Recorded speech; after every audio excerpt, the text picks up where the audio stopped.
नजर डाल लेते हैं आज की 4 बड़ी खबरों पर, जिस पर डिटेल में हम बात करने वाले हैं। पहली खबर का रुख करेंगे। पहली खबर जिस पर आज हमारी नजर रहने वाली है, जिस पर डिटेल में हम डिस्कशन करने वाले हैं, ईरान की दो चूक, ना झुकेंगे ना पीछे हटेंगे। अब देखिए, ईरान ने साफ कर दिया है, दो टूक कह दिया है, या तो हमारी बात मानो, नहीं तो झुकने तो वाले नहीं और पीछे बिल्कुल भी नहीं हटेंगे। यानी अगर अमेरिका को यह लगता है कि युद्ध के जरिए या फिर हमलों के जरिए या फिर अब जो परमाणु छोटे हमलों की बात हो रही, किसी भी तरीके से अगर अमेरिका ईरान को जीतना चाहता है, ईरान पर दबाव बनाना चाहता है, तो ऐसा होगा नहीं। ईरान किसी भी कीमत पर ना तो झुकेगा और ना ही पीछे हटेगा। ये ईरान ने साफ कर दिया। एक बार फिर से अमेरिका को चेता दिया है नए अंदाज में। ईरान अपनी बात पर लगातार अडिग नजर आ रहा है, वो अपनी कंडीशंस पर लगातार बना हुआ है और अमेरिका से वो लगातार ये कह रहा है कि वो ना झुकने को तैयार है और ना ही पीछे हटने को तैयार है। यानी कि जिस भी तरीके से अमेरिका समझे, अगर युद्ध के जरिए समझना चाहता है, तो ईरान को इसमें कोई भी समस्या नहीं है। ईरान पूरे तरीके से तैयार है अमेरिका से दो हाथ करने के लिए। दूसरी खबर जिस पर डिटेल में हम बात करने वाले हैं, जिस पर हमारी नजर रहने वाली है, वर्ल्ड वॉर में आज की 3 डिमांड होर्मुज पर नहीं बनी बात। अब देखिए, वो 3 डिमांड्स जो हैं ईरान की, होर्मुज पर अभी भी बरकरार बनी हुई है। होर्मुज पर बात अभी भी नहीं बनी है। इसे लेकर अभी भी कहीं ना कहीं सवाल जो है वो यहां पर बरकरार है। तीसरी बड़ी खबर जिस पर डिटेल में हम बात करने वाले हैं, वर्ल्ड वॉर में मौत के मुंह में मुज्तबा या ट्रंप का पैतरा। अब मुज्तबा को लेकर हम देख रहे हैं, क्योंकि 28 फरवरी के बाद से तो मुज्तबा को किसी ने देखा नहीं है और मुज्तबा को लेकर पहले भी अमेरिकी इंटेलिजेंस आ चुकी है। इजराइल पहले भी कई तरह के कयास लगा चुके हैं। रिसेंट में एक बार फिर से इजराइल की इंटेलिजेंस ने यह दावा किया है कि मौत के मुंह में है मुज्तबा, कभी भी आ सकती है मौत की खबर, कभी भी आ सकती है। अब सवाल ये उठ रहे हैं कि ये जो मुज्तबा को लेकर दावा किया जा रहा है, ये जो इजराइल और अमेरिका ने दावा किया है, क्या ये पैतरा है कि हम ताकत से तो ईरान को झुका नहीं पा रहे, वो साइकोलॉजिकल प्रेशर डेवलप करे, मनोवैज्ञानिक तरीके से ईरान को तोड़े, और इसी कड़ी में ये जो खबर है वो निकलकर सामने। इसके पीछे की सच्चाई क्या है? ये महज पैतरा है या फिर वाकई में इसमें कोई हकीकत है? क्योंकि अभी हमने देखा अयातुल्लाह अली खामने के फ्यूनरल में भी मुज्तबा खामने जो है वो नहीं पहुंचे। ऐसे में फिर से कयासों का दौर तेज है कि हकीकत क्या है। अब क्या मुज्तबा अगर असल में जिंदा है तो फ्रंट में आके जवाब दे देंगे वो अमेरिका इजराइल को, या फिर कहानी कुछ और निकलेगी? और क्या ईरान इससे टूटेगा या फिर ईरान पर कोई इंपैक्ट नहीं पड़ेगा? देखना बहुत दिलचस्प रहेगा। अगली खबर जिस पर डिटेल में हम डिस्कशन और बात करने वाले हैं, वर्ल्ड वॉर में अमेरिका कमजोर, पुतिन का प्लान बेखौफ।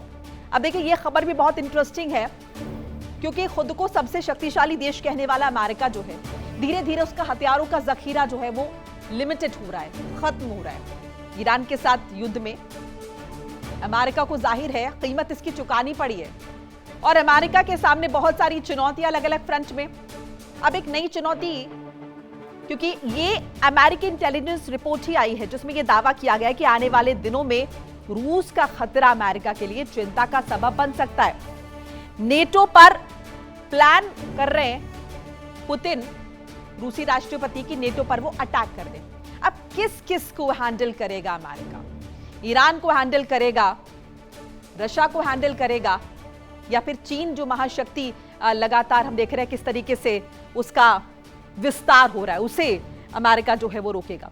इस बीच इजरायली मीडिया का बड़ा दावा, अस्पताल में भर्ती ईरान के सुप्रीम लीडर, कभी भी मुज्तबा के निधन की खबर आ सकती है। दावे पर उठ रहे सवाल, सच है या छलावा?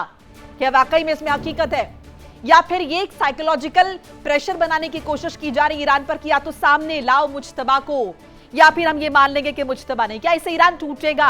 ये दाव भी चल के देख लिया जाए, क्योंकि ये भी कोशिश जो है वो नजर आ रही है। बहरहाल पेजेशियान की अमेरिका को दो चूक, ना तो पीछे हटेंगे ना सिर झुकाएंगे। अगर लग रहा अमेरिका को तो ऐसा कुछ नहीं होगा, आखिरी दम तक लड़ेंगे, पेजेशियान ने साफ कर दिया है। ईरान की ताकत के आगे दुश्मन की साजिश नाकाम है, ये पेजेशियान की तरफ से साफ तौर पर चेता दिया गया है। वहीं ट्रंप के टॉप जनरल का बड़ा कबूलनामा, सिर्फ बमबारी से नहीं जीती जा सकती है जंग। ईरान पीछे हटने को तैयार नहीं है। इसके पीछे कहीं ना कहीं अमेरिका की कमजोर नीति, अमेरिका की कमजोर रणनीति है। यूएस में जीत से ज्यादा इज्जत बचाने की चिंता है। डोनाल्ड ट्रंप अब वो एग्जिट ढूंढ रहे हैं। उन्हें लग रहा है डील तो मैं कर नहीं पा रहा हूं, मुझे एक सम्मानजनक एग्जिट दे दो किसी भी तरीके से कहीं भी बात बन जाए और हम यहां से निकले, क्योंकि बड़े पैमाने पर नुकसान हो गया है। और ये हम नहीं कह रहे, अब ये कहीं ना कहीं अमेरिका से इस तरह के सुर जो है वो सामने आ रहे। ट्रंप के टॉप जनरल का ये बड़ा कबूलनामा जो है वो सामने आया। बहरहाल ईरान के राष्ट्रपति का एक बड़ा बयान, वो भी बताते चले सरकार और सेना में कोई मतभेद नहीं है, क्योंकि लगातार हम ये खबर देख रहे हैं कि IRGC और ईरान का एक धड़ा जो है वो अलग अलग बात कर रहे हैं। यानी कि एक सॉफ्ट धड़ा है और एक कट्टरपंथी धड़ा है जो लगातार ये कह रहा है कि युद्ध होना चाहिए। वहीं पेजेशियान का ये दावा, ये बयान कि कोई मतभेद नहीं है, देश के दुश्मन फूट डालना चाहते हैं। ईरानी विदेश मंत्री अब्बास अरागची का बड़ा बयान, आपको बता दें ईरान की सेना ने अपनी ताकत दुनिया को दिखाई है। अरागची ने कहा दुनिया की सबसे महंगी सेना के सामने क्षमता अपनी साबित किया। अरागची ने कहा बाहरी चुनौतियों का डटकर सामना करेंगे। अरागची ने कहा अब समय है खुद पर भरोसा करने का।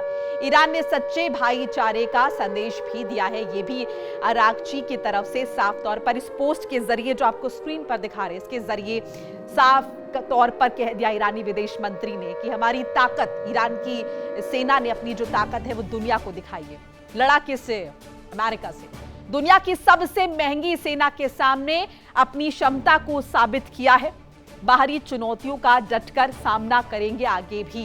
समय है खुद पर विश्वास करने का।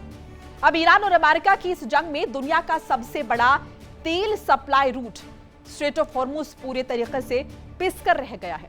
देखिए इंडिया डेली 24/7 अब आपके स्मार्ट टीवी पर। इंडिया डेली मौजूद है सभी डिजिटल प्लेटफॉर्म पर लाइव और लगातार। इंडिया डेली 24/7 हर दिन राष्ट्र को समर्पित।